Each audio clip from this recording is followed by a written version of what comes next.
ठाकुर माँ स्वामी जी के प्रणाम निवेदन करी।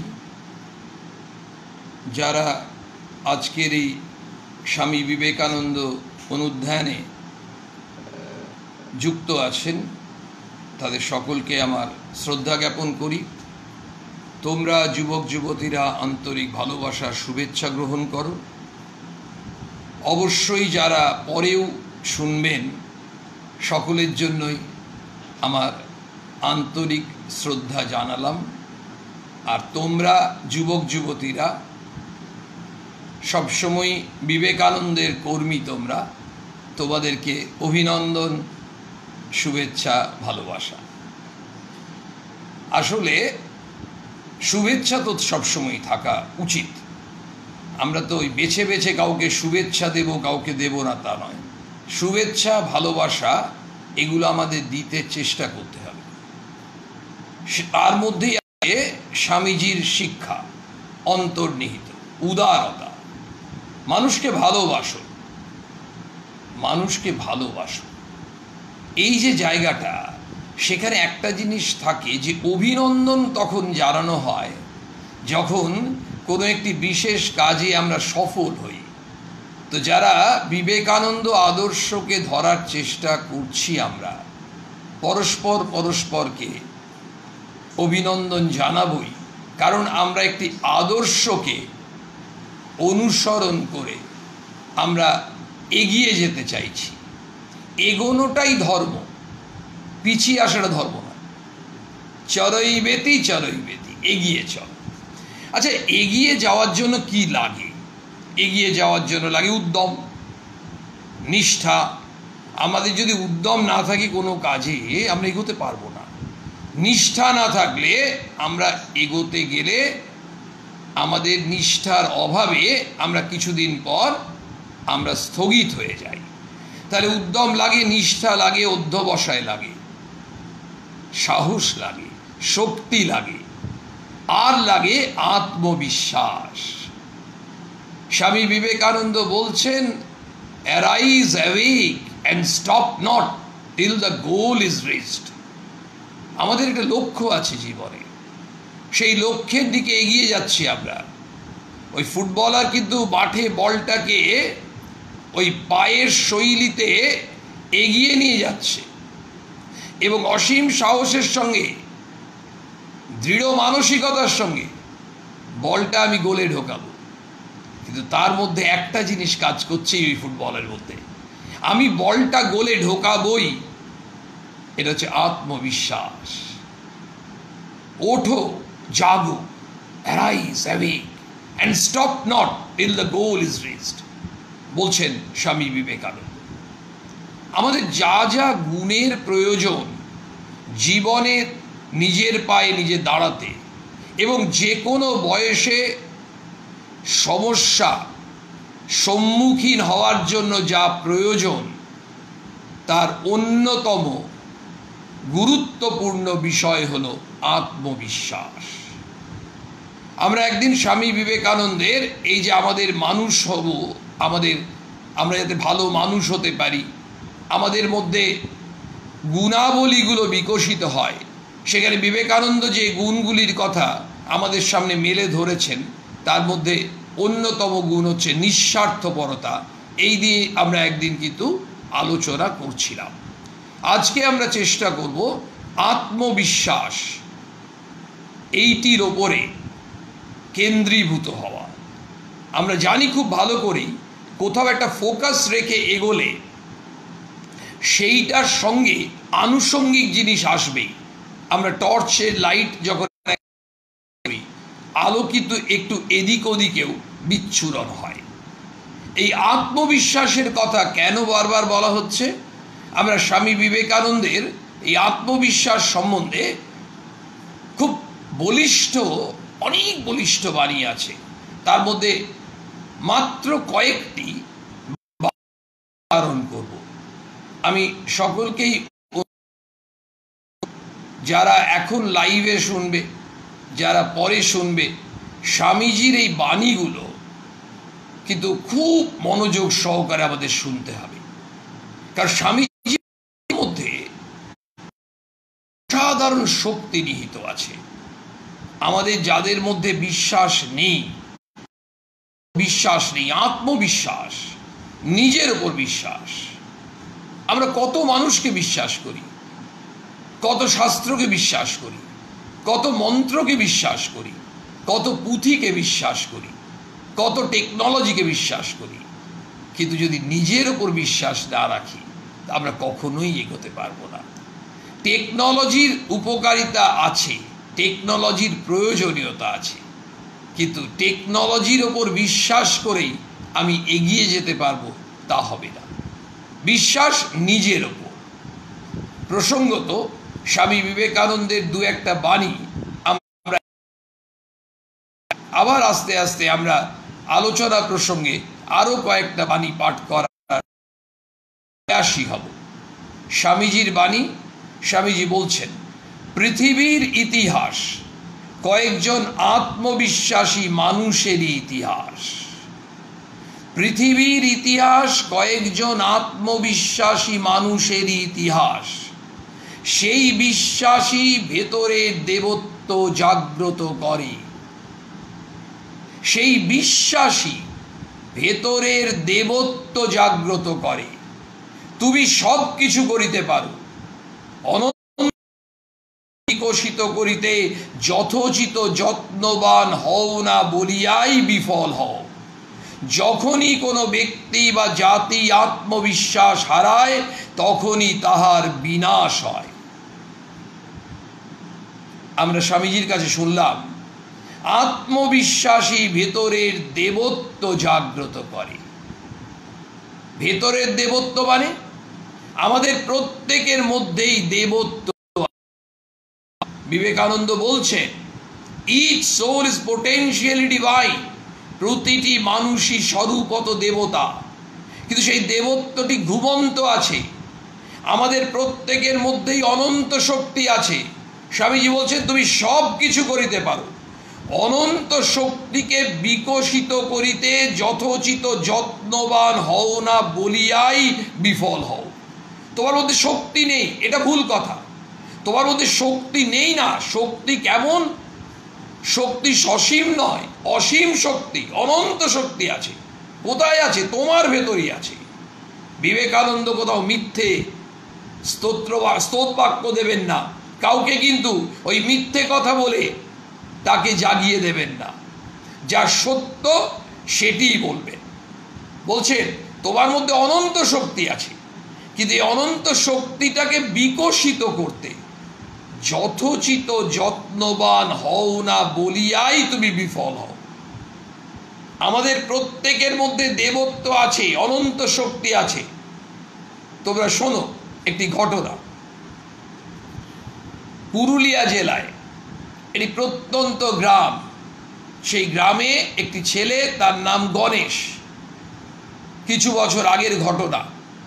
গণেশ ছেলেটি একটি প্রত্যন্ত গ্রামে থাকে, খুব গরিব। তার বাবা নেই, তার মা সবজি বিক্রি করে কোনো রকমে চালায়।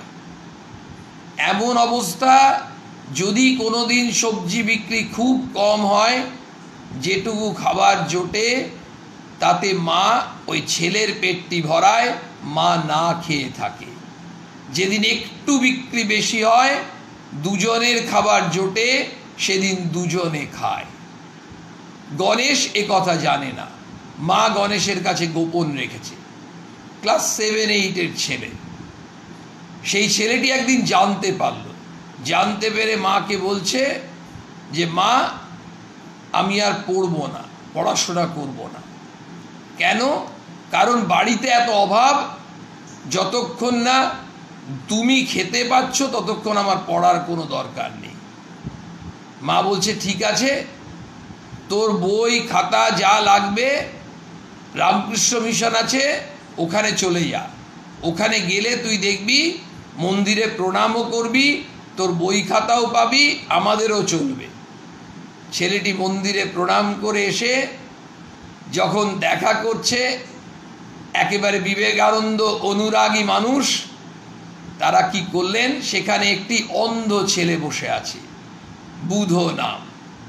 সেই ছেলেটি এই গণেশকে বলছে, হরে তুই এত হুতাশ কেন হচ্ছিস, তুই এত হুতাশ কেন হচ্ছিস, মানে তুই এত হতাশ কেন হচ্ছিস, তুই স্বামীজিকে পড়, আমি তো চোখে দেখতে পাই না, তুই তো দেখতে পাস, তুই স্বামীজিকে পড় পড়, স্বামীজির বইও নিয়ে যা, এমনি বইও নিয়ে যা, স্বামীজির বইও নিয়ে যা। ওই অন্ধ ছেলেটি সে আসে, বসে, অন্য ভাইদের সঙ্গে গল্প করে, স্বামীজির কথা শোনে, আবার সে আস্তে আস্তে চলে যায়। সেদিন ওই সময় বসেছিল যখন গণেশ এসেছে। গণেশ জানতই না, ও ভেবেছিল ও আর কিছু করতে পারবে না, ওর যে ভেতরে শক্তি আছে, ক্ষমতা আছে, সেটাও জানে না। সেই জন্য বুধ বলছে যে আমি তো দেখতে পাই না, তুই তো দেখতে পাস, তুই পড় না, স্বামীজিকে পড় না, আর তুই হুতাশ হচ্ছিস কেন। তাকে বলছে অন্ধ ছেলে, সে তার মধ্যে হতাশা কেটে গেছে, সে আরেকজন হতাশ ভাইকে তার মধ্যে হতাশা কাটাচ্ছে স্বামীজির নাম বলে। সেই ছেলেটি পড়ার বইয়ের সঙ্গে স্বামীজির বই নিয়ে চলে গেল, তারপর খুব পড়ার বইও পড়ছে, স্বামীজির বইও পড়ছে, আর প্রায়ই এই আশ্রমে আসছে। গণেশের মনে এই স্বামীজির যে কথাটি আমরা উচ্চারণ করলাম, তুমি সব কিছু করিতে পারো, অনন্ত শক্তিকে বিকশিত করিতে যথোচিত যত্নবান হও না বলিয়াই বিফল হও। ও কিন্তু যত্নবান হলো, বিবেকানন্দকে পড়লো, নিজেকে আবিষ্কার করলো, আত্মবিশ্বাস, আত্মপ্রত্যয়, আত্ম আবিষ্কার, আত্ম অনুসন্ধান। আত্ম অনুসন্ধানের মাধ্যমে আত্ম আবিষ্কার হয়, আত্ম আবিষ্কারের সাহায্যে প্রত্যয় জাগ্রত হয়, আত্মবিশ্বাস জাগ্রত হয়। ওই আত্মবিশ্বাস আমাদের অন্তরের দেবত্বকে, সুপ্ত দেবত্বকে জাগ্রত করতে সাহায্য করে, তার নাম আত্মবিশ্বাস। সেই গণেশ এবার আন্দামানে আমাদের রামকৃষ্ণ মিশন আশ্রম আছে, ওখানে মহারাজ সামাও এসেছিলেন, তিনি তদানীন্তন সময় মহারাজ উনি নিয়ে গেছেন, ছেলেটি খুব ভালো লেগেছে, ওখানে পড়াশোনা করালেন। তারপর ওখানে একটা সাইক্লিংয়ের কিছু কম্পিটিশন হয়েছিল, তো গ্রামের ছেলে, পুরুলিয়ার গ্রামের ছেলে খুব ভালো সাইকেল চালায়, ও একেবারে ওই সাইক্লিং কম্পিটিশনে নাম দিল। তারপর ওখান থেকে আসাম গভর্নমেন্ট নিয়ে নিল ন্যাশনাল গেমস, পরে এয়ারফোর্স থেকে কল পেল, গোল্ড মেডেল পায় এবং এয়ারফোর্সে চাকরি করে ও আজকে ব্যারাকপুরে সুন্দর একটি ঘর করেছে, ঠাকুরমা স্বামীজি আছে, নিজের মাকে নিয়ে আছে এবং গ্রামের জন্য ও যথেষ্ট করার চেষ্টা করছে। এই গণেশ ক্লাস 7-8 হতাশ হয়ে গেছিল, ও যদি তাহলে ওর মধ্যে যে অনন্ত শক্তি আছে, ও যে সাইক্লিংয়ে অসাধারণ দক্ষ, ন্যাশনাল গেমসে ব্রোঞ্জ, সিলভার, গোল্ড ও এয়ারফোর্সে চাকরি, এগুলো কিছুই জুটত না যদি অন্ধ ভাইটি তাকে না বলতো যে তুই স্বামীজিকে পড় রে, তুই বিবেকানন্দকে পড়, তোর হুতাশ হওয়ার কিছু নাই। এই বিবেকানন্দ আমাদের মধ্যে এমনি বিশ্বাস জন্মান। বিবেকানন্দের এই যেমন একটি ঘটনা শুনলাম, আরেকটি ঘটনা শুনি। 2011 সাল, 2011 সালে মাউন্ট এভারেস্টে উঠেছিলেন, একজনের নাম দীপঙ্কর ঘোষ, একজনের নাম রাজীব ভট্টাচার্য। এই দীপঙ্কর বাবু এবং রাজীব বাবু এরা যখন মাউন্ট এভারেস্টে উঠছেন, এটা দীপঙ্কর বাবু তিনি একটি মঞ্চে দাঁড়িয়ে কোনো একটি ছোট্ট বক্তৃতা দিতে দিতে এই ঘটনাটি বলেছিলেন এবং সেই অনুষ্ঠানে ব্যক্তিগতভাবে উপস্থিত ছিলাম বলে সেই ঘটনাটি শুনতেও পেরেছিলাম। দীপঙ্কর বাবু ওখানে অতিথি ছিলেন, তার অভিজ্ঞতার কথা বলছেন, কারণ মাউন্ট এভারেস্টে উঠেছেন, ফলে স্বাভাবিকভাবেই আমাদের গর্ব। সেই মানুষটি বলছেন তার অভিজ্ঞতার কথা। অনুষ্ঠানে একেবারে মঞ্চে দাঁড়িয়ে প্রচুর মানুষ তার বক্তৃতা শুনছেন। বলছেন, আমরা যখন উঠছি মাউন্ট এভারেস্টে, উঠতে উঠতে অনেক হাজার ফিট উঠে গেছি, তারপরে ঝড়, সেদিন আর আমরা উঠতে পারলাম না। এবারে রাজীব আমাকে বলছে আমার পক্ষে আর ওঠা সম্ভব নয়। বলছে, কেন? তুই চেষ্টা কর না। আরে আজকে যতটা হলো, এর পরের দিন তো আমরা উঠবো, ভয় পাওয়ার কি আছে, আমরা উঠবই উঠবো। 2-3 বার বলেছে। রাজীব ভট্টাচার্য বলছেন, না আমি আর উঠতে পারবো না। তখন দীপঙ্কর বাবু বলেছেন, ঠিক আছে। ওনার কাছে একটি কাগজ ছিল, সেই কাগজে একটি সেন্টেন্স লেখা ছিল, একটি মেসেজ। সেন্টেন্স মানে সেই কোনো ম্লান সেন্টেন্স নয়, একটা রোবাস্ট মেসেজ, বলিষ্ঠ বাণী। Arise, awake and stop not till the goal is reached, স্বামী বিবেকানন্দের। ওইটি শুধু তাকে কাগজটা দিয়ে দীপঙ্কর বাবু চলে গেলেন। তারপর কয়েক ঘন্টা পর যখন ওনাদের আবার দেখা হচ্ছে, ইতিমধ্যে রাজীববাবু ওই লেখাটি কয়েকবার পড়েছেন। শুধু ওই মেসেজটা কয়েকবার পড়েছেন। এরা ছোট ছেলে নন, মাউন্ট এভারেস্টে উঠছেন, অসীম সাহস, শক্তি। অথচ সেই মানুষটিও কিন্তু কোনো একটা সময় ভাবছেন আমি আর পারবো না। তিনি বলছেন, তিনি বলেই দিলেন অলরেডি বন্ধুকে, তার চূড়ান্ত সিদ্ধান্ত জানিয়ে দিলেন। তার বন্ধু শুধু একটি কাজই করলেন, প্রথমে বোঝাবার চেষ্টা করলেন, তারপরে ওই স্বামী বিবেকানন্দের ওই মেসেজটি দিয়ে উনি সরে গেলেন। উনি ভাবছেন, লেট রাজীব থিঙ্ক, রাজীব নিজে ভাবুক। কয়েক ঘন্টা ভাবার পরে তিনি যাব, আমি এভারেস্টে যাব, আমি শক্তি পেয়ে গেছি। বন্ধু, তুমি আমার শক্তির ব্যবস্থা করে দিয়েছ। শক্তির উৎস কে? স্বামীজি। ওই যে কথাটা, অ্যান্ড স্টপ নট, ওইটা তার মধ্যে ওই আত্মবিশ্বাসকে একেবারে জাগিয়ে দিল, 1000 গুণ ওই আগুন লাগিয়ে দিল। আত্মবিশ্বাস তো আছে, এইমাত্র আমরা শুনলাম সেই বিশ্বাসী ভেতরে দেবত্ব জাগ্রত করে। আমি কে? আমি স্বরূপত দেবতা। এইটি হচ্ছে conviction of the power of goodness, সাধুতার শক্তিতে প্রগাঢ় বিশ্বাস। আমি সিংহ। ওই যে স্বামীজি গল্পটা বলছেন, সিংহ আর ভেড়া, সেই ভেড়ার দলে মিশে ওই সিংহের শাবক সেও নিজেকে ভেড়া মনে করছিল। কিন্তু যখন পরবর্তী ক্ষেত্রে আবার সিংহরা এসে ওই ভেড়াদের যখন আক্রমণ করতে আসে, তখন একটি সিংহ ওই তার স্বজাতির মানুষটিকে দেখে, স্বজাতিকে দেখে, সিংহর বাচ্চাটাকে দেখে এগিয়ে গিয়ে তাকে ধরেছে। বলছে, তুই ভ্যা ভ্যা করছিস কেন? বলছে, আমি ভেড়া। বলছে, তুই সিংহ? তখনও পর্যন্ত বুঝতে পারিনি ওই মাংসের টুকরোটা ওই যখন স্বাদ পেল, ওই জলে যখন ইমেজ দেখাচ্ছে, তখন বলছে, দেখ তো ভালো করে, তুই আর আমি এক কিনা। ওই সিংহের বাচ্চা তখন বুঝতে পারলো আমি ভেড়া নই, আমি সিংহ। আমরা প্রত্যেকে নিজেরা ভাবি আমরা পাপী, আমরা দুর্বল, আমাদের দ্বারা কিচ্ছু হবে না, আমরা জীবনে অনেক অন্যায় করেছি। বিবেকানন্দ বলছেন, নিজেকে দুর্বল ভাবা এটাই হচ্ছে একমাত্র পাপ। কি পাপ? তুমি কি অন্যায় করেছো? তুমি অন্যায় যদি করেছো, তার মানে তোমার ভেতরের দেবত্বটি তখন সুপ্ত ছিল। একই লোক, কখনো পশু, কখনো মানুষ, কখনো দেবতা। তুমি বিশ্বাস করো তোমার মধ্যে অনন্ত শক্তি আছে। শক্তি শুধু অনন্ত শক্তি আছে। এই যে তুমি যখনই বিশ্বাস করবে তুমি সব কিছু করতে পারো। স্বামীজি বলছে, তুমি সব কিছু করতে পারো। You can do anything and everything. এর নাম আত্মবিশ্বাস।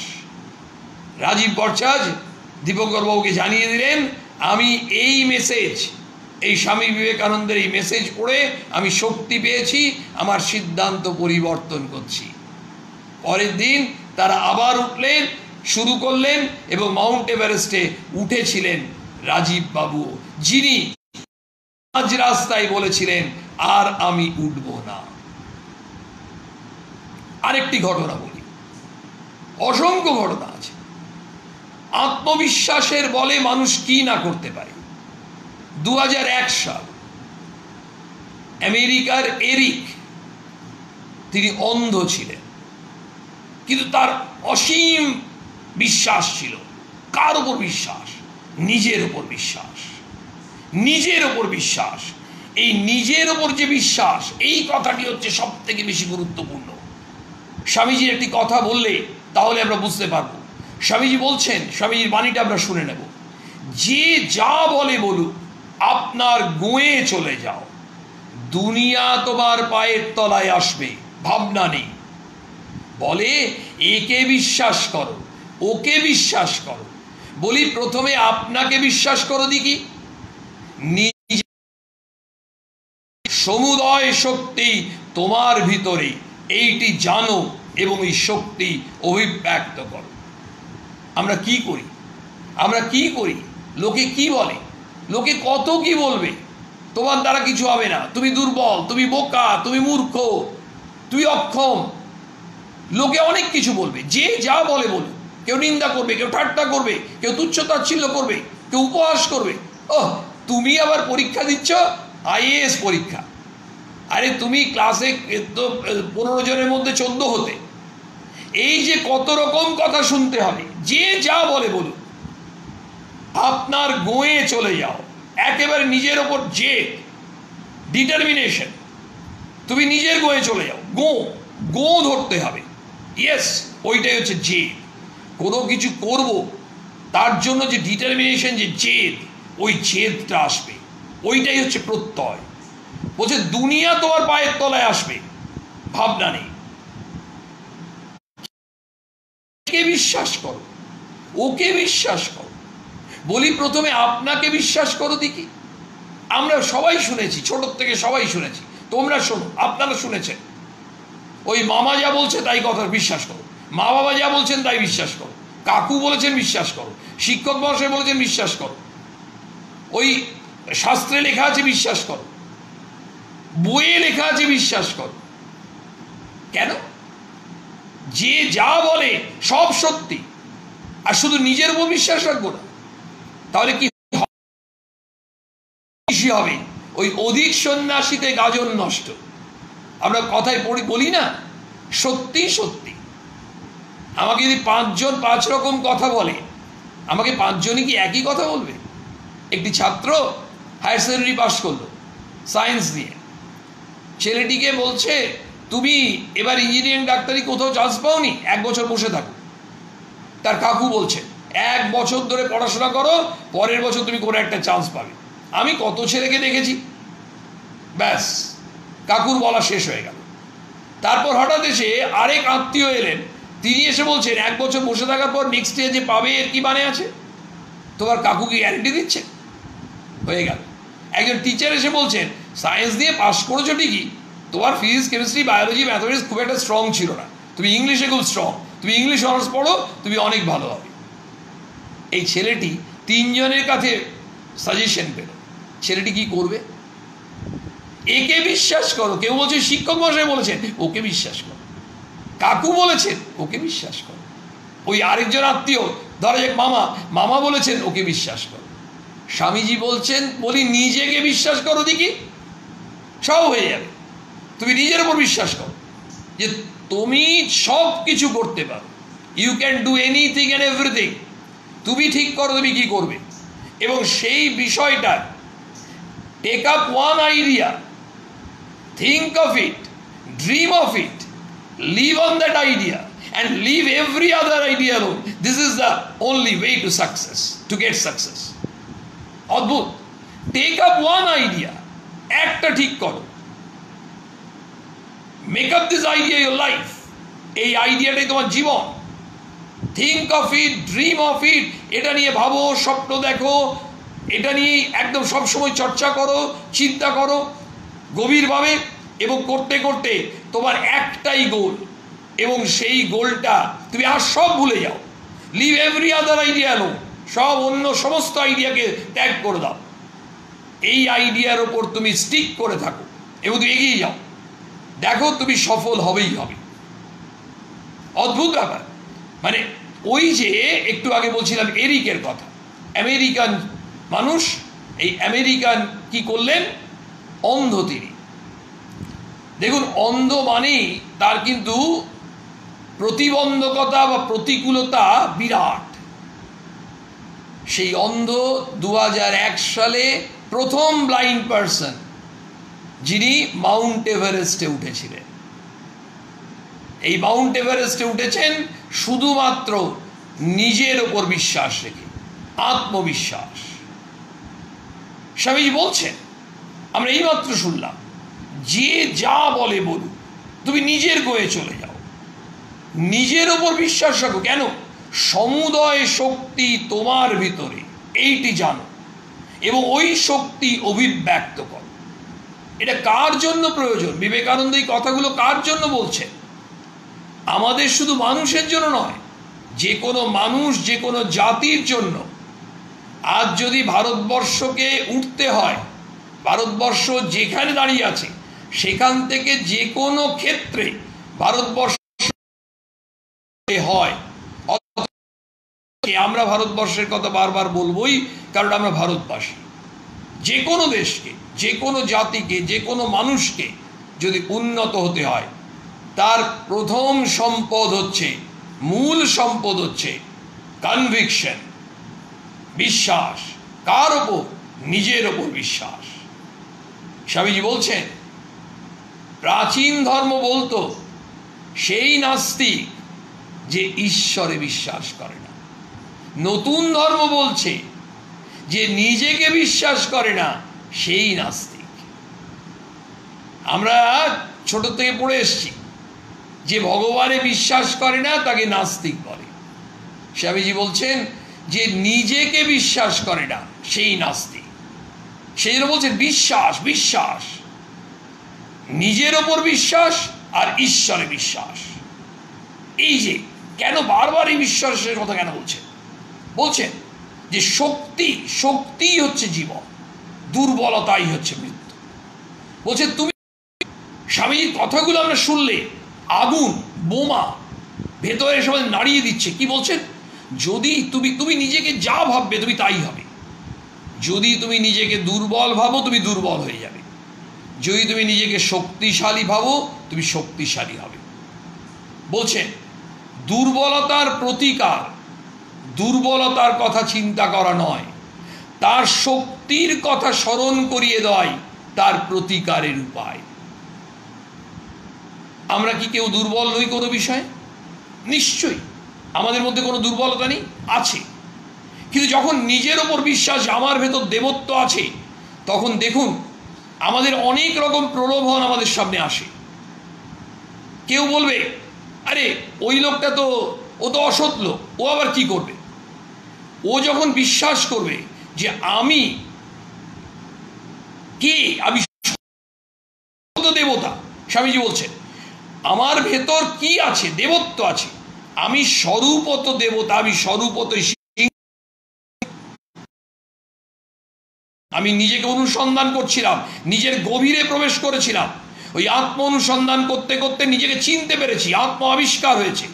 এই আত্ম আবিষ্কার হওয়ার পরে আমি যদি আগে চোরও ছিলাম, আমি আগে অসৎ ছিলাম, এবার আমি বিশ্বাস করব আমি দেবতা, ফলে আমি সৎ। আমি সৎ, তাই আমি কোনো অসৎ কাজে আমাকে, সেই অসৎ প্রলোভন আমাকে কোনোদিন বশীভূত করতে পারবে না। কেন পারবে না? ওই যে একটু আগে শুনলাম বিবেকানন্দের বলিষ্ঠ বাণীতে, কি, যদি কেউ দুর্বল হয় তার প্রথম কাজ কি হবে? তার দুর্বল কেন? কারণ তার মধ্যে দুর্বলতা আছে। এই দুর্বলতা আছে বলে কে পবিত্র? যার মধ্যে পবিত্রতা আছে। বলছে যার মধ্যে দুর্বলতা আছে তাকে যদি বলা হয় এই তুমি দুর্বল, তুমি দুর্বল, তাকে বারবার যদি ওটা মনে করিয়ে দেওয়া হয়, প্রিক করা হয়, তাহলে কি হবে? ও আরো দুর্বল হয়ে যাবে। বলে তাহলে তার দুর্বলতা কাটানোর উপায় কি? কজন বলেন বিবেকানন্দের মতো এই কথা? বলছে তার শক্তির কথা তাকে স্মরণ করিয়ে দেওয়া। একটা ছোট্ট ছেলে, 14 বছরের ছেলে, স্কুলে পড়ে, হয়তো 8-এ পড়ে, এই ক্লাস 8-এ পড়া একটা ছেলেকে যদি বারবার স্মরণ করিয়ে দেওয়া হয়, দুর্বল, তোমার দ্বারা অঙ্ক হবে না, তুমি অঙ্ক পারবে না, তুমি 10টা অঙ্কে 9টা ভুল করো, এই কথা যদি সকাল থেকে রাত্রি পর্যন্ত তার অভিভাবক, অভিভাবিকারা, বন্ধুরা, শিক্ষক মহাশয়েরা, শিক্ষিকারা তারা যদি বলতে থাকেন, ওই ছেলেটির মনে একটি ভাবনাই ঢুকবে, আমি দুর্বল, আমি পারবো না। একটি কথা বারবার বলা হয়, কে বলছো তুমি পারবে না? তুমি আজকে একটা অঙ্ক ভুল করেছো, মনে পড়ে? তুমি গত সপ্তাহে পর পর কয়েক দিন ধরে, আজকে হয়তো 10টায় 9টা ভুল করেছো, তুমি 10টায় কোনোদিন একটা ভুল করেছো, কোনোদিন একটাও করনি। তুমি কত সময় ইতিহাসে এত সুন্দর সুন্দর উত্তর লেখো, তোমার ভূগোলের উত্তরগুলো শিক্ষক মহাশয়রা বলেন যে এত ভালো উত্তর তো আমি লিখতে পারবো না। এই কথাগুলো যদি তার মধ্যে বারবার বলা হয়, অনুরণিত হয়, স্পন্দিত হয়, সেই 14 বছরের ছেলেটি সেই আত্মবিশ্বাসে বলীয়ান হয়ে সে এগিয়ে যাবে। কোথায় এগিয়ে যাবে? তার এই লক্ষ্যের দিকে। দেখা যাবে ওই ছেলেটি যে অঙ্কে দুর্বল ছিল, পরেও ম্যাথমেটিক্স অনার্স করে ওই ভবিষ্যতে ওই অঙ্কেই ও শিক্ষকতা করছে এবং অসাধারণ এক শিক্ষক হয়েছে। কেউ বলতে পারে? কিন্তু একমাত্র তাকে ওই যে স্টেজটা, যে স্টেজে তৈরি হবে, সেই সময় যদি বলা হয় কি না তুমি দুর্বল, তুমি পারবে না, তার মানে তার ভেতর যে অনন্ত শক্তি সেটাকে মেরে ফেলা। বিবেকানন্দ বলছেন যে কারণে আজকে বর্তমান সমাজে অবক্ষয়ের অন্যতম কারণ মানুষ নিজেরা নিজের ওপর বিশ্বাস হারিয়ে ফেলছে, কনফিডেন্স হারিয়ে ফেলছে। আসুন আরেকটি ঘটনা শুনুন। সুহাসিনী মিস্ত্রি, তিনি তার যখন স্বামী মারা গেলেন বিনা চিকিৎসায়, প্রপার চিকিৎসা পেলেন না, শুধু অর্থের অভাবে, ওই সুহাসিনী দেবী চোখের জল ফেলেছিলেন স্বামীর মৃত্যুতে, স্বাভাবিক। তারপর তিনি একেবারে ডিটারমিন্ড হয়ে গেলেন। তার ছেলে তখন পড়াশোনা করছে। তিনি ঠিক করলেন আমার ছেলেকে আমি ডাক্তার তৈরি করব, কারণ বিনা চিকিৎসায় মারা গেছে আমার স্বামী, অন্ততপক্ষে আমার ছেলে ডাক্তার হলে এমন গরিব মানুষ চিকিৎসা পাবে না, সেটা থেকে আমি রক্ষা করতে পারবো। আমার ছেলেকে বলবো তুই দেখ। আর মনে মনে প্রতিজ্ঞা নিলেন একটি হাসপাতাল তৈরি করব, সেই হাসপাতালে বেশ কয়েকটা বেড রাখবো, ফ্রি বেড, গরিব মানুষরা এসে এখানে চিকিৎসা করবে, যাদের সামর্থ্য আছে তারা তো পয়সা দেবে, তাদের ব্যবস্থা। সংকল্প নিলেন, আত্মবিশ্বাসী হলেন। কারোর বাড়িতে হয়তো বাসন মেজেছেন, সবজি বিক্রি করেছেন, ভ্যানে করেছেন, এইভাবে করে সেই সুহাসিনী দেবী হাসপাতাল করেছেন। একটি মঞ্চে তিনি বলছেন, তাকে যখন বলা হচ্ছে, অথচ তার মধ্যে কি বিনয়, আপনি কিছু বলুন। তিনি বলছেন আমি কি বলবো বাবা, আমি কি বলবো বাবা, আমি তো কিছু জানি না। এত সরল। তিনি একটাই জানেন যে আমাকে, আমার স্বামী যেমন বিনা চিকিৎসায় মারা গেছে, অনেক মানুষ যেন বিনা চিকিৎসায়, গরিব মানুষরা না মারা যান, তার জন্য আমাকে কিছু করতেই হবে, আমাকে কিছু করতেই হবে। আত্মবিশ্বাস, ভেতরে দেবত্ব, ওই আত্মবিশ্বাস ভেতরের দেবত্বটিকে জাগ্রত করল। এবছর মাধ্যমিক পরীক্ষায় পশ্চিমবঙ্গে 1 থেকে 20-র মধ্যে মেধা তালিকায় একটি ছেলে, সেই ছেলেটি ওই 14-15 এই ধরনের র্যাঙ্ক, সেই ছেলেটি বলছে, আমি জানি ছেলেটি এই স্বামীজির এই যুব পাঠচক্রে ক্লাস করেছে এবং স্বামীজির কথা শুনে খুব সুন্দর উত্তর দেয়, খুব ভালো মনটি করে। একটি জায়গায় অন্যায়ভাবে কাজ হচ্ছে বলে সেই বাবা কাজ ছেড়ে দেন এবং তিনি কষ্ট করে ভ্যান চালাচ্ছেন যেন ছেলেটি ভালো মানুষ হয়, স্বামীজির আদর্শ থেকে যেন পারবি। অদ্ভুত। এবং ছেলেটি বাবাকে যখন জিজ্ঞেস করেছে, বাবা বলেছে হবেই, পারবে। এই যে আত্মবিশ্বাস, ওই ছেলেটি শক্তি পেয়েছে বিবেকানন্দের কাছে। কত ঘটনা শুনবেন, এগুলো প্রত্যেকটা হচ্ছে সত্য ঘটনা। এবং এই অনেকগুলো সত্য ঘটনার সঙ্গে প্রত্যক্ষভাবে যুক্ত থাকার সুবাদে আমি এগুলোর সত্যতা আরও বেশি করে অনুভব করেছি এবং অনুভব প্রতি মুহূর্তে করছি যে বিবেকানন্দ আমাদের প্রত্যেকটি মানুষের মধ্যে ওই আত্মবিশ্বাসের কথা যে বারবার বলছেন, সেটা কেন বলছেন? বলছেন নিরাশ হইও না। শুনুন স্বামীজির কথা, তোমরা শোনো, নিরাশ হইও না, পথ বড় কঠিন। ওই বুধ বলেছিল গণেশকে, হুতাশ হচ্ছিস কেন রে, হুতাশ হচ্ছিস কেন, মানে হতাশ হচ্ছিস কেন রে? ওরে তোর মধ্যে তো শক্তি আছে, তুই পারবি। দেখুন আমরা মানুষরা যে কথা বলতে পারি না, প্রচুর শিক্ষক মহাশয়রা যে কথা বলতে পারেন না, শিক্ষক মহাশয়দের কত কমন ওয়ার্ড আছে, তুই গাধা, তোর দ্বারা কিছু হবে না, তুই একটা বোকা, তুই আবার কি পারবি, ও তোকে তুই এই সাবজেক্টটা নিয়েছিস কেন, তোর দ্বারা তো এটা হবেই না, তোর তো নেওয়াই উচিত ছিল না। কত শ্রদ্ধাভাজন শিক্ষক মহাশয়রা এইভাবে ছাত্রদের সঙ্গে কথা বলেন, কত ছাত্ররা সেখান থেকে নিরুৎসাহ হয়। অথচ বুধর মতো একটি অন্ধ ছেলে, ওই তো আদর্শ শিক্ষক, ও হয়তো ফিজিক্স পড়াতে পারবে না, ও হয়তো হিস্ট্রি পড়াতে পারবে না, কিন্তু ও যেটা পড়াতে পারবে ওই হতাশ মানুষের মধ্যে আশার আগুনটা জ্বেলে দিতে পারবে, কারণ ওর মধ্যে বিবেকানন্দ প্রবেশ করে গেছে। বিবেকানন্দ যাদের মধ্যে প্রবেশ করে গেছে, তিনি কৃষক হন, শিক্ষক হন, চিকিৎসক হন, মজুর হন, উকিল হন, সাহিত্যিক হন, সাংবাদিক হন, রাজনীতিবিদ হন, খেলোয়াড় হন, তার মধ্যে আত্মবিশ্বাস এর আগুন দাউ দাউ করে চলছে, ভেতরে দেবত্ব জাগ্রত হচ্ছে। তখন আমরাই যখন কি হই, দেখুন আমরাই কখনো পশু, কখনো মানুষ, কখনো দেবতা। একটি জায়গায় একটি যুব সম্মেলনে কয়েকজন যুবক একবার প্রশ্ন করছে যে আমরা আমাদের ভেতরে আত্মবিশ্বাস, আমাদের ভেতরে দেবত্ব জাগছে, টেস্ট করব কি করে? কি সুন্দর প্রশ্ন। আপনারা বলুন, আমরা সবাই উত্তর ঠিকভাবে দিতে পারবো কিনা জানি না। একটি উত্তর তাদের জন্য দেওয়া হয়েছিল, এই অবধি বলা যেতে পারে। সেই উত্তরটি সঠিক, ভুল, দ্য বেস্ট একবারও কিছু বলা হচ্ছে না। ছেলেগুলোকে বলা হলো যে তোমরা কি করে তোমাদের ভেতরে দেবত্ব জেগেছে কিনা তোমরা টেস্ট করতে চাইছো, তোমাদের কি মনে হচ্ছে? ওরা বলছে আমরা বুঝতে পারছি না। কোনো উদাহরণ দেওয়া যেতে পারে? একটা উদাহরণের কথা ভাবা হলো যে তোমরা কি ঘুগনি, ফুচকা, চাট, দই বড়া এসব খাও? বলে হ্যাঁ প্রায়ই খাই।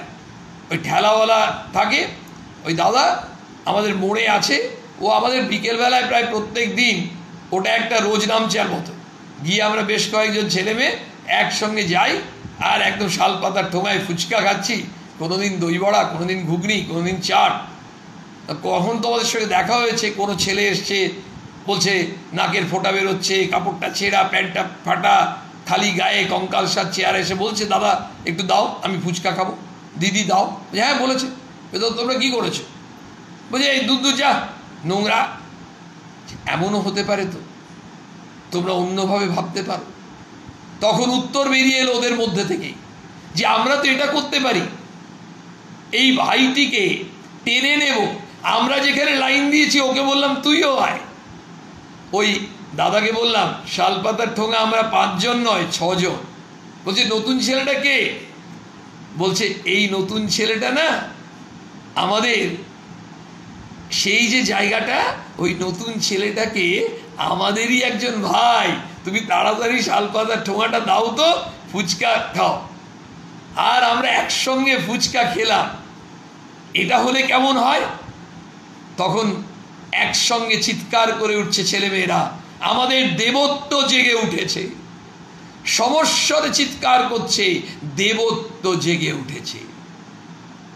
ওই ছন্ন ছাড়া কবিতা, অচিন্ত্যবাবুর ছন্ন ছাড়া কবিতায় ওই যে বেওয়ারিশ ভিকিরিটাকে যখন ট্যাক্সিতে চ্যাংদোলা করে উঠিয়েছিল ওই ছেলেগুলো, বলছি পেয়ে গেছি চল পানসি বেলঘড়িয়া।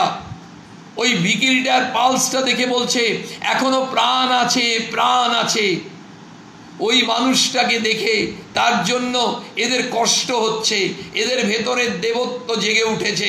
ওই বেওয়ারিশ ও তো আমাদেরই একজন দাদা ভাই, আমাদেরই কেউ কাকা, এই ভেবে তার জন্য যে কষ্ট, সেটি আমাদের ভেতরের দেবত্ব ওই বাচ্চা ছেলেটির ক্ষেত্রেও। এই দেখুন, প্রসঙ্গ শুনতে শুনতে আপনারা কত মানুষ, কত যুবক, এই যে আমাদের কৃষ্ণেন্দু ভাই, এই যে সুন্দর খুব ভালো প্রস্তাব, কিন্তু সেটা মানে আমাদের মানসিক ইচ্ছা নিশ্চয়ই থাকলো যে প্রস্তাব কৃষ্ণেন্দু ভাই রেখেছে। আমি জানি না সেটা সম্ভব হবে কি না বিভিন্ন কারণে, কিন্তু মানে সেই কারণ হয়তো সবটাই এখানে আলোচনার মধ্যে আনা যাবে না, কিন্তু আজ যদি কোনোভাবেও এবছর নাও হয়, এই ইচ্ছা থাকলেই কখনো না কখনো আমি নিজেও ধন্য হব যদি উপস্থিত থাকতে পারি। এবং কোনো একটি দিবস আমার ব্যক্তিগতভাবে ইচ্ছা আছে, আমাদের সবারই ইচ্ছে থাকলো আগামী সোমবার যে তারিখটা, সে 17 তারিখ, 15 আগস্টের ঠিক কাছাকাছি, আজকে একটু দূরে, কিন্তু এই 15 আগস্ট ভারতবর্ষকে স্বাধীন, এই স্বাধীনতা এনে দিয়েছেন যারা, সেখানে বিবেকানন্দের কি বিরাট অবদান সেই স্বাধীনতা সংগ্রামী বিপ্লবীদের উপর।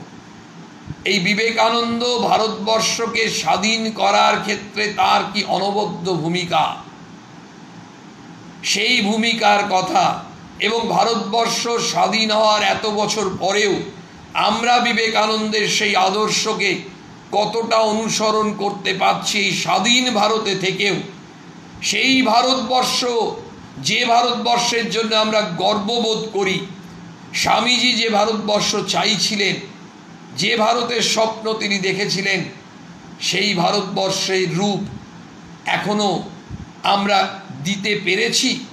আমরা ভারতবাসী বহু ক্ষেত্রে হয়তো বিফল, কিন্তু বিফল হলেও ওই যে বিবেকানন্দের কথা সেখানে বলছেন এক জায়গায়, বিফলতা ভ্রম থাকিলই বা, গরুকে কখনো মিথ্যে কথা বলিতে শুনি নাই, কিন্তু উহা চিরকাল গরুই থাকে, কখনোই মানুষ হয় না।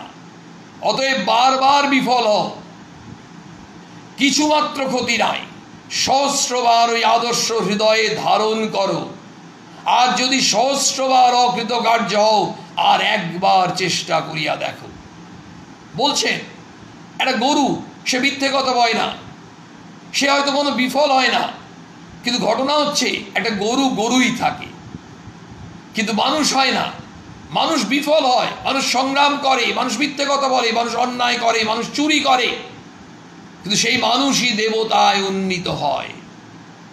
ওই যে বাচ্চা ছেলেটা নাক দিয়ে ফোঁটা বেরোচ্ছে, সেই ছেলেটাকে সরিয়ে দেওয়া হচ্ছিল, কি না তুই যা, দূর দূর করে দেওয়া হচ্ছিল, যখন তার মধ্যে, আমাদের মধ্যে ওই পশুত্ব মনোভাব থাকে। আর ওই ছেলেটাকেই তাড়াতাড়ি দলবদ্ধ করে ওকে আরো বেশি করে ফুচকা দাও, আর আনন্দ হচ্ছে ওর দিকে তাকিয়ে। ওর পরনে ওই কঙ্কালসার খালি গায়ে ছেলেটায় দোকান থেকে জামাটা কিনে নিয়ে এসে ওকে পরিয়ে দিয়ে, ওই জামা প্যান্ট পরিয়ে কি সুন্দর লাগছে, তখন মনে হচ্ছে আমাদের ভেতরের ওই দেবত্ব জাগ্রত হলো। সেই জন্যই স্বামীজি বললেন, সেই বিশ্বাসী ভেতরের দেবত্ব জাগ্রত করে। কোন বিশ্বাস? আত্মবিশ্বাস। আমরা যতক্ষণ না নিজের ওপর বিশ্বাস করতে পারবো, ততক্ষণ আমরা কোনোদিন উন্নতি করতে পারবো না। আগে নিজের ওপর বিশ্বাস। যত দেবদেবী আছে সবার উপর বিশ্বাস রাখলাম, নিজের উপর বিশ্বাস রাখলাম না। খুব সাধারণ ব্যাপার। আমরা মন্দিরে পুজো দিতে যাই, আমার পরীক্ষা ভালো, মা কালী আমাদের আশীর্বাদ করুন, কৃপা করুন, আমার পরীক্ষা ভালো।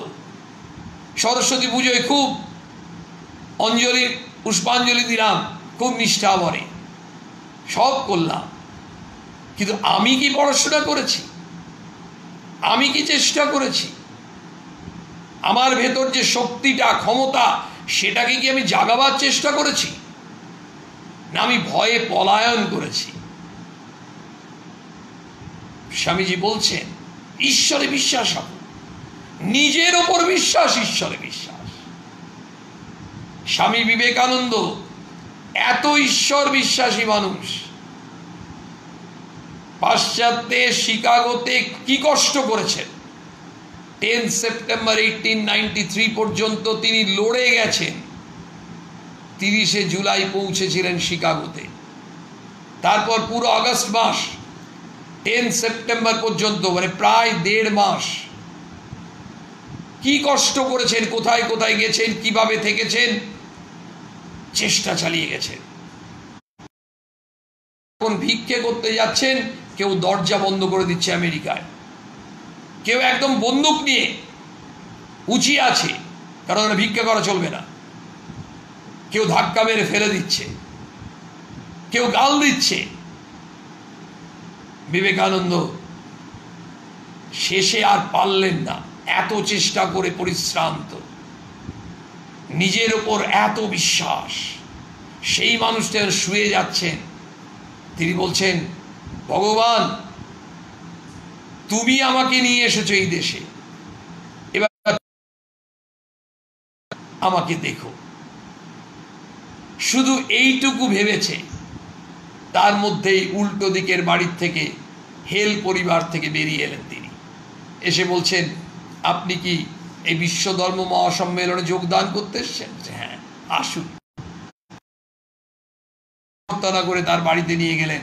পরবর্তী ঘটনাগুলো আমরা জানি, না জানলে বিবেকানন্দ জীবনী পড়লে জানতে পারব। ঘটনা হচ্ছে ওই যে তিনি করলেন, এতদিন ধরে যে চেষ্টা করছিলেন, বিবেকানন্দ বলছেন নিরাশ হইও না, পথ বড় কঠিন। এটা তারই বলা মানায়। তিনি ওই চামচে করে খেয়ে বেড়াননি, তিনি স্ট্রাগল করেছেন, আর স্ট্রাগল করে দেখেছেন যে পথ বড় কঠিন। এই যে কঠিন, এই কঠিন পথ না থাকলে আমরা তৈরি হব না। আমরা তৈরি হতে চাই। কি অসাধারণ কথা লিখছে একজন, যে আপনাদের এই সাপ্তাহিক যে অনলাইন লাইভ ক্লাস, এটা চালিয়ে যেতে হবে। কেন? আমাদের সকলের খুব উপকার হচ্ছে। বর্ধমান থেকে লিখছেন, মালদা থেকে লিখছেন, দিনাজপুর থেকে লিখছেন, দার্জিলিং থেকে লিখছেন, মেদিনীপুর থেকে লিখছেন, দক্ষিণ ভারত থেকে লিখছেন, ভারতবর্ষের বাইরে থেকে লিখছেন। কেন? কারণ আমরা এই কঠিন পথ ধরে এগোতে চাই। আমাদের এগোবার জন্য এমন একটি আদর্শ দরকার, যে আদর্শ আমাদের পড়ে যেতে দেবে না। আসবে প্রলোভন, আমাদেরকে দুর্বল করতে পারবে না। কোটি কোটি টাকা আমাদের সামনে আসবে, অন্যায় পথে আমরা নেব না। আমরা ভাববো যে মানুষটাকে আমরা আদর্শ করেছি, তিনি অনেক কষ্ট করেছেন, তার 1 লক্ষ ভাগ কষ্ট আমরা করি না। আর যখনই কষ্ট করব, আমরা বলি না কষ্ট করলে কেষ্ট পাবে, তখনই তো জীবনটাকে চিনতে পারবো। স্বামীজি বলছেন, জন্মেছিস, এসেছিস তো জগতে একটা দাগ রেখে যা। গতকাল একজন ভক্ত আমায় ফোনে বলছেন, দেখুন অদ্ভুত ব্যাপার, সেই ভক্তের বয়স হয়েছে, সিনিয়র ভক্ত, তিনি বলছেন আমাদের কিছু করতে হবে, উদ্যম। তিনিও বলছেন আরেকটি জায়গা থেকে। আমরা এইভাবে নিরন্তর সবার কাছ থেকে এই যে অনুরোধ পাচ্ছি, আসল অনুরোধ কেন? একেবারে মনের ইচ্ছেটা জানতে পাচ্ছি। আমি আবার সবাইকে অনুরোধ করছি, সবাই কিন্তু আপনারা, তোমরা প্রত্যেকে ওই প্রার্থনা করুন যেন আমরা এটা চালিয়ে যেতে পারি। আমাদের প্রভু শক্তি দেন কৃপা করে। ঠাকুর মা স্বামীজি আমাদের এই শক্তি দিন, যেন আমরা এই প্রসঙ্গ করে নিজেরা শুদ্ধ হব, পবিত্র হব, সক্ষম হব, এবং আমরা প্রত্যেকেই কিছু না কিছু করতে চেষ্টা করব। অদ্ভুতভাবে হাত ধরতে হবে। শুধু নিজে পড়ে যাব না তা নয়, অন্যকে পড়ে যেতে দেব না। আমাদের ওই মানবিকতা থাকবে, ওই মানবিকতা আসবে আত্মবিশ্বাস থেকে। সেই জন্য স্বামীজি বলেন নিরাশ হইও না, পথ বড় কঠিন, যেন ক্ষুরধারের ন্যায় দুর্গম, তাহা হইলেও নিরাশ হইও না। ওঠো, জাগো এবং তোমাদের চরম আদর্শে উপনীত হও। ওই বিবেকানন্দই পরিব্রাজক জীবনে ওই সাধুটিকে উঠিয়ে দিয়েছিলেন, যিনি স্বামীজিকে বলেছিলেন যে আমি আর যেতে পারবো না। স্বামীজি তাকে বেশি কিছু লেকচার দেননি, শুধু তাকে বলেছিলেন একটু নিচের দিকে আপনি তাকান। বলছেন ওই রাস্তাটা কে পার করে এসছে? বলছেন আমি। বলছে আপনি আবার পারবেন, তখন এই বাকি রাস্তাটাও আপনার পায়ের তলায় চলে আসবে। ওই মানুষটা যিনি আশাহত হয়ে পড়ে গেছিলেন, বসে গেছিলেন, তিনি স্বামীজির শুধু ওই কথাটা শুনে এবার উঠতে শুরু করে দিলেন। অদ্ভুত ব্যাপার। স্বামীজি চিরকালই আছে। স্বামীজি বলছেন আমি ভয়েস উইদাউট এনি ফর্ম, অশরীরী বাণী। তিনি অশরীরী কিন্তু বাণী হয়ে বেঁচে আছে। অদ্ভুত। এবং বলছে তোমরা এগোও না, আমার শক্তি তোমাদের সঙ্গে কাজ করবে। আমরা যে কোনো জায়গায় অসহায় মানুষ, আমাদের যদি কিছু করার থাকে, আমরা যে কোনোভাবে বিভিন্নভাবে মানুষের সঙ্গে মানুষের এখন লিঙ্ক করে, আজকের এই ইন্টারনেটের যুগ, টেকনোলজির যুগ, আমরা চেষ্টা করব মরিয়া হয়ে ওই অসহায় মানুষ, ওই অসহায় ব্যক্তিবর্গের কাছে পৌঁছতে। কোথাও খাবার, কোথাও বস্ত্র, কোথাও বই খাতা, কোথাও ওষুধ, কোথাও মনোবল, কোথাও আশা, কোথাও ভালোবাসা, কোথাও সমর্থন। অদ্ভুত। পিঠ চাপড়ে দেবো, এগো এগো ভালো কাজে। অদ্ভুত।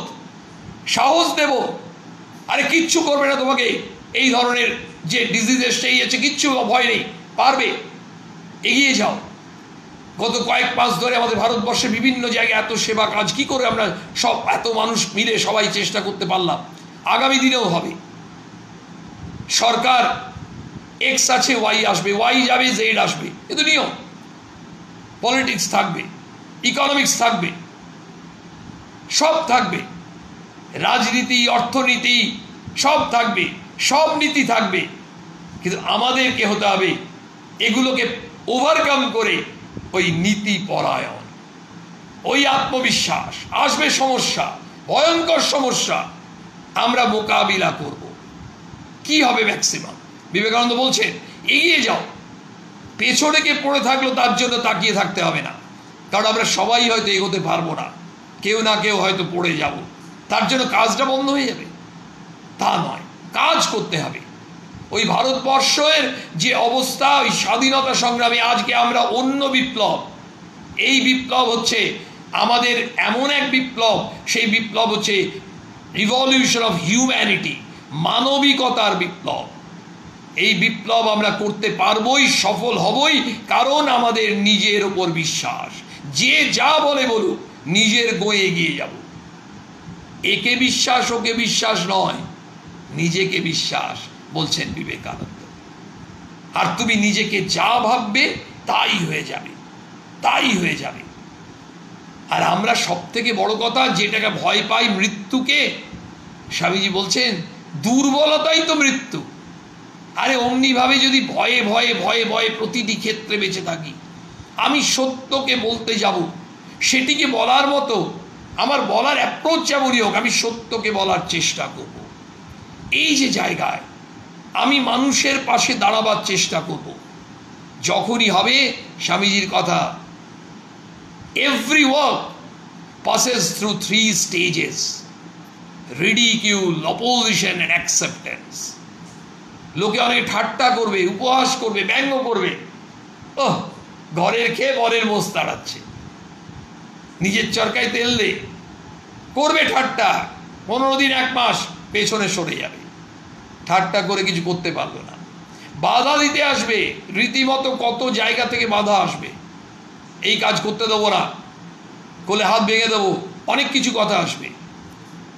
কিছুদিন করার পর দেখা যাবে যারা ঠাট্টা করছিল, যারা অন্য ধরনের ভয় দেখিয়েছিল, তাদের থেকে বহু মানুষ চলে এসছে, এসে বলছে দাদা আমরা আপনাদের সঙ্গে আছি, বলুন বলুন কোথায় কি করতে হবে, কোন রাস্তাগুলো ঠিক করে দিতে হবে, আমরা সবাই মিলে করব, কাঁধে কাঁধ মিলিয়ে চলব। কেন?